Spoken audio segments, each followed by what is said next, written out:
para derrotar Bolsonaro. Eu tenho certeza que vai ser bom, sabe, para o Alckmin, vai ser bom para mim, vai ser bom para o Brasil e, sobretudo, deve ser bom para o povo brasileiro.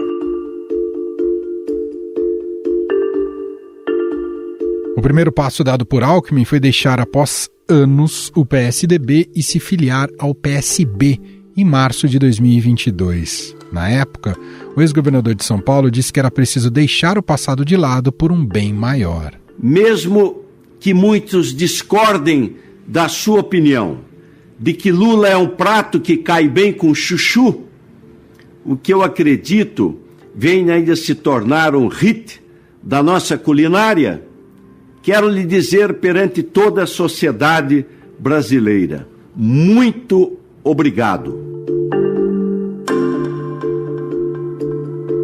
O que se vê desde a vitória dos dois nas eleições de 2022 é uma troca de gentilezas que foi dispensada no passado. No entanto, com a chegada das eleições municipais, Alckmin e Lula estarão em lados opostos em diversas cidades.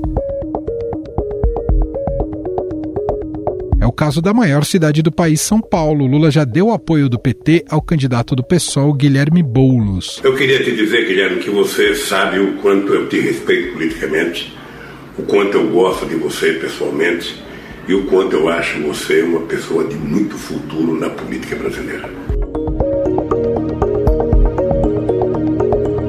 Já o vice-presidente é um entusiasta da candidatura de sua companheira de partido, a deputada federal Tabata Amaral. Em um ato realizado na Assembleia Legislativa de São Paulo, Alckmin se apresentou pela primeira vez em público como cabo eleitoral de Tabata e se referiu a ela como a verdadeira mudança. E ela é a novidade, ela é a mudança, ela é a mudança, ela é a verdadeira mudança. Quem quer mudar?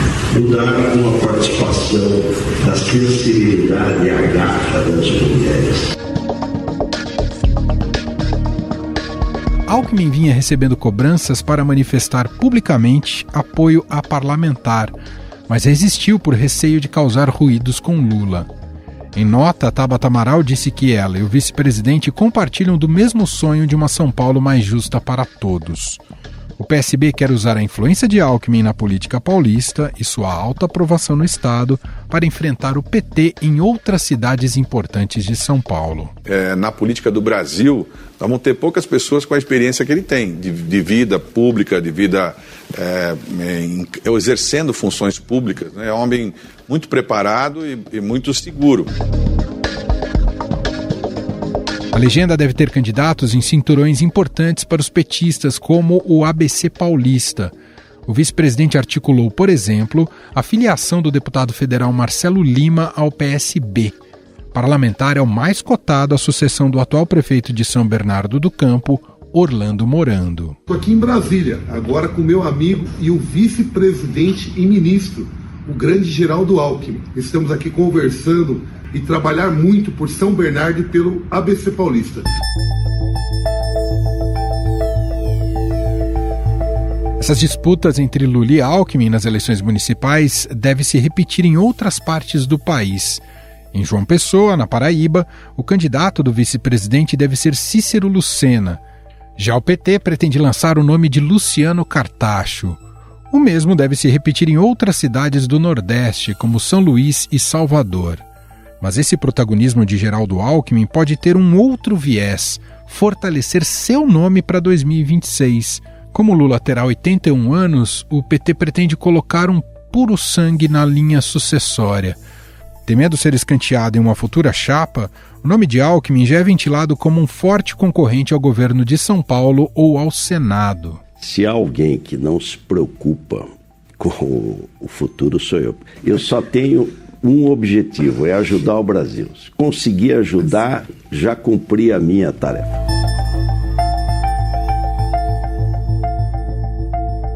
Afinal, o que essa eleição municipal pode dizer sobre o futuro de Lula e Alckmin para 2026? Essa divisão pode deixar cicatrizes para o restante do governo? Sobre estes temas, vamos conversar com o coordenador de política do Estadão em São Paulo e colunista da Rádio Eldorado, Ricardo Correia. Olá, Ricardo, tudo bem? Seja bem-vindo mais uma vez por aqui. Olá, Emanuel, é um prazer mais uma vez falar com você. Bom, Ricardo, as eleições municipais já mexem sensivelmente, nas estratégias de partidos, das lideranças políticas. A mais recente novidade, que é bem importante da gente tratar, são as movimentações do vice-presidente Geraldo Alckmin, que afirmou que vai ser o cabo eleitoral de Tabata Amaral aqui em São Paulo, se colocando um pouco em uma posição distante ao presidente Lula, que vai apoiar Guilherme Boulos. Queria começar te perguntando, essas eleições do ano que vem podem significar o início do fim da frente ampla montada por Lula para vencer as eleições de 22? Sim, pelo menos a lógica da frente ampla, né? Ela pode funcionar até de outra maneira, mas não como se deu nas eleições de 2022, né? E essa avaliação do Alckmin, por exemplo, na campanha da Tabata, né, para se fortalecer para 2026, ela tem uma lógica muito concreta, né?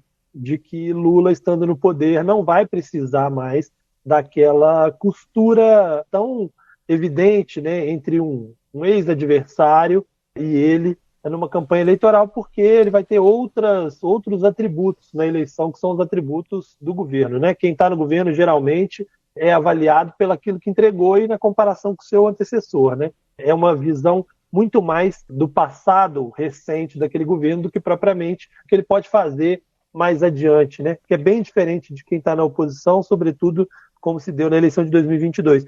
Então, sim, né?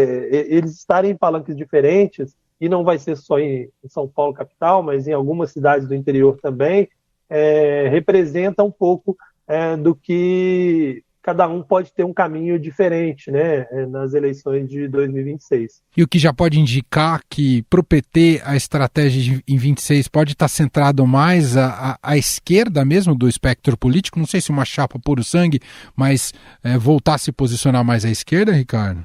Isso depende muito do ambiente até lá, né? O PT tem muita dificuldade para construir uma alternativa mais à esquerda com o cenário que temos hoje no Congresso, né? Com as dificuldades que ele vai enfrentar ainda para a composição do seu governo, né? Ele vai precisar dos partidos do centrão próximo dele e até lá ele vai tentar convencer. O que pode acontecer é até o contrário, em alguma alternativa, você trocar o PSB, por exemplo, para um outro aliado mais ao centro. Agora, na formulação da chapa, propriamente, aí sim, sem dúvida nenhuma, faz muito sentido, né? Justamente por conta dessa lógica que o Alckmin usa para buscar um outro caminho, que é de que o PT, tendo um Lula um pouco mais envelhecido, né, com 81 anos, em 2026, não vai querer que o vice seja alguém com um viés ideológico completamente diferente, porque, né, com a idade mais avançada pode em algum momento precisar do vice assumir por algum motivo, né? Então, para a formulação da chapa, sim, mas para a construção do arco de alianças, o PT continua precisando dos partidos de centro, independentemente de qualquer coisa. E o próprio Alckmin, ele pode, mesmo estando em palanques diferentes em São Paulo, ele pode estar dentro da chapa de alguma maneira, né?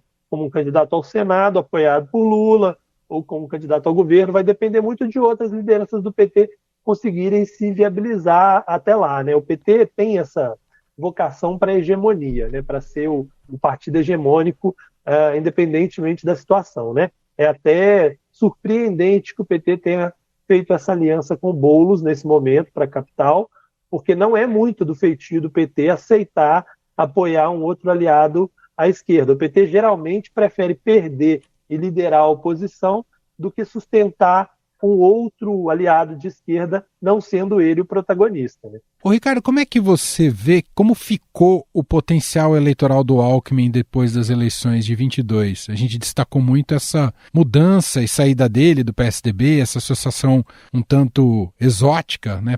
Na época, muito exótica, essa associação dele com o Lula.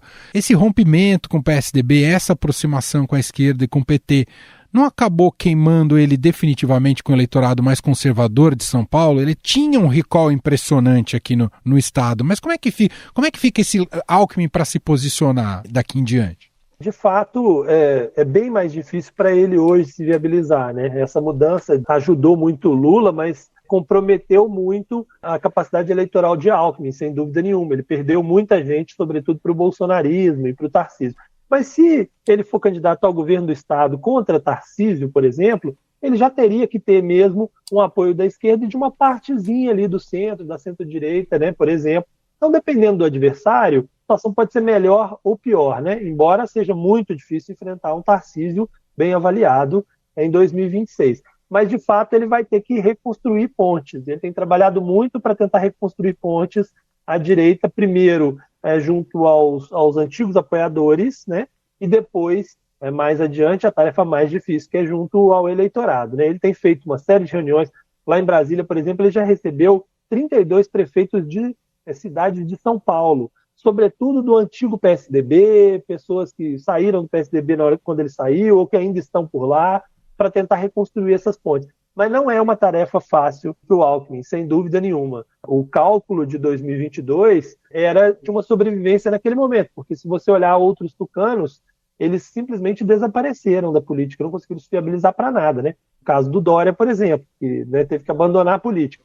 Então era uma estratégia de sobrevivência naquele momento, mas daí a reconstruir ali uma candidatura com o apoio dessa centro-direita não é uma tarefa fácil. Como também não é fácil se transformar de um dia para o outro num esquerdista convicto, né? Ele até tem aparecido aí em eventos, né? Foi no evento do MST, tem tentado usar uma postura um pouco mais engraçada nas redes para se aproximar um pouco de um público mais à esquerda, mas não tem sido e não será uma tarefa fácil para ele, né? A eleição em São Paulo, essa de 2024, tem o potencial de pautar muito o cenário para 2026? Ser uma antessala do cenário de 2026, Ricardo? Olha, eu acho que o cenário de 2026 vai ser definido muito mais pelo momento em que estiver vivendo o governo federal, né? Eu acho que o tamanho da aprovação de Lula é que vai definir que rumo que vai ter a eleição nacional. Mas, sem dúvida nenhuma, São Paulo é um ativo importante. Para alguém que vai disputar a eleição estadual, né, que é o caso de Alckmin, que pode vir a disputar uma eleição estadual, sem dúvida nenhuma, ter o prefeito da capital ou ter prefeitos no interior faz toda a diferença, né? É óbvio que se o Boulos vencer a eleição, por exemplo, em São Paulo, ele fortalece demais a possibilidade de o PT ter um candidato, né, em aliança com o PSOL em 2024 no estado. Então, eu acho que essa é a lógica também que vive o Alckmin, né? De tentar impedir que haja uma hegemonia de PT e PSOL. Bom, muita gente tem vendido e visto a eleição de São Paulo como uma disputa polarizada, né, entre o atual prefeito Ricardo Nunes e o candidato do PSOL, Guilherme Boulos. Mas isso ainda é um diagnóstico um tanto apressado, né, pensando até aí na força que a Tabata pode exercer nessa disputa, não é, Ricardo? Exato, o cenário ainda é muito inicial, né? Assim, um ano antes da eleição, muita coisa ainda pode acontecer. Caso, por exemplo, do Ricardo Nunes, né, o atual prefeito. Claro, o prefeito sempre vai entrar numa eleição como um dos favoritos, né? Mas ele precisa fazer essa negociação, que não é fácil com o Bolsonaro, para impedir que Bolsonaro tenha um candidato à direita, mas, por outro, lá na frente, tentar evitar ficar com toda essa rejeição de Bolsonaro, né? Se ele não conseguir fazer isso, e se ele capturar para ele essa rejeição de Bolsonaro, considerando que o Boulos também tem uma rejeição forte e que também captura a rejeição de Lula, pode acontecer de um terceiro candidato, no caso a Tabata hoje é a terceira, né, está aí em torno de 10%, conseguir, de alguma maneira, unir ali descontentes dos dois lados, né, e isso geralmente é perigoso. Isso aconteceu, por exemplo, em algumas eleições de 2018, né? Aconteceu na própria eleição presidencial, você tinha um desgaste muito grande ali de PSDB e PT, e aí deu no que deu em Bolsonaro, embora o cenário dele seja um pouco diferente, ou no Rio de Janeiro. Em Minas Gerais foi um caso muito claro, né? Você tinha uma rejeição muito forte aos governos que já tinham passado de PT e PSDB, e surgiu, de repente, na última semana, um Zema, que era o terceiro colocado, atropelando. Então, assim, você está em terceiro numa eleição em que a rejeição pode fazer muita diferença, sem dúvida te coloca na situação de não ser colocado como carta fora do baralho. Eleição, normalmente, quando você tem dois na frente, assim, você tem os demais ali se acotovelando para quem aparecer com a cabecinha um pouquinho mais para fora ali e conseguir agregar os demais, né? Esse é um grande desafio quando você tem dois na frente e um monte de candidatos atrás. Como ela já está em terceiro nesse momento, né? Ela já passou, pelo menos nesse primeiro momento, dessa fase. Então ela pode, sim, vir a ser uma ameaça para um dos dois para brigar por uma vaga no segundo turno, que é o grande desafio dela, né? É tirar um dos dois do segundo turno. Porque se ela for para o segundo turno, a tendência é ela unir os votos do outro, né, do que não estiver no segundo turno. Então é aquela história curiosa que acontece às vezes, de que às vezes é muito difícil você chegar no segundo turno, mas é muito mais fácil para você ganhar a eleição quando estiver lá, né? Para a gente fechar, Ricardo, queria te ouvir um pouco sobre a reacomodação dessa direita vinculada ao Bolsonaro para essas eleições municipais. Ela vive ou não uma crise de identidade em estar muito associada ao bolsonarismo? Em alguns lugares, sim, né? Muito, né? Eu acho que talvez em algumas regiões do Sul ali ele ainda possa fazer um discurso bem bolsonarista e ainda assim se dá bem nas eleições estaduais e para o Senado mostraram isso. Mas em centros como em São Paulo, mesmo em Minas Gerais, no Rio de Janeiro, no Sudeste, sobretudo, há uma dificuldade muito grande. No Nordeste nem se fala, né? Então, nesses estados, eles vão ter que buscar, sim, uma posição mais ao centro. E aí tem aquele embate entre os mais pragmáticos e os mais radicais, né? Que sempre vai haver. O São Paulo é um grande exemplo disso. Você tem o Valdemar Costa Neto dando o conselho de que é um absurdo lançar um candidato bem à direita, né? Bem bolsonarista. E de outro, você tem aqueles que falam que é melhor perder com o bolsonarista do que se vincular a um candidato que não vai abraçar Bolsonaro mais adiante, né? Estando inelegível e precisando escolher um sucessor, isso fica ainda mais difícil, né? Aqui no caso de São Paulo, é a escolha entre o atual prefeito e o Ricardo Salles. Um pouco tá nesse sentido, Ricardo? Hoje está colocado assim, né? O Bolsonaro tem nos bastidores mostrado muita resistência no apoio ao Nunes. Em outros momentos eles já estiveram mais próximos, né? E aí surge a possibilidade do Salles, mas o comando do PL não quer ele de jeito nenhum, né? Ainda mais depois que ele trocou aí farpas com o Valdemar Costa Neto. Então, inclusive, tentando fechar uma linha em que ele possa ir para outro partido, ser candidato de outro partido, mas que o Bolsonaro seja obrigado a indicar o vice do Ricardo Nunes. Mas Bolsonaro, a gente sabe como é que ele funciona, né? Ele não gosta de ser obrigado a nada, né? Então, pode ser que ele não tope essa estratégia e acabe gerando rompimento. O que eu acho que nesse momento também é ruim, né? Cravar já uma escolha, né? Porque um ano antes da eleição, claro, o cenário podendo mudar tanto, não vale a pena você abraçar uma decisão, né, que depois você não possa voltar atrás, né? Muito bem, Ricardo Corrêa, coordenador de política do Estadão em São Paulo, colunista da Rádio Eldorado, gentilmente mais uma vez participando aqui do nosso podcast. Obrigado, viu, Ricardo? Até uma próxima. Combinado, um abraço, até a próxima. Estadão Notícias. Este foi o Estadão Notícias de hoje, segunda-feira, 6 de novembro de 2023. A apresentação foi minha, Emanuel Bonfim. Na produção, edição e roteiro, Gustavo Lopes, Jefferson Perleberg e Gabriela Forte. A montagem é de Moacir Biasi e o nosso e-mail podcast@estadão.com. Um abraço para você e até mais.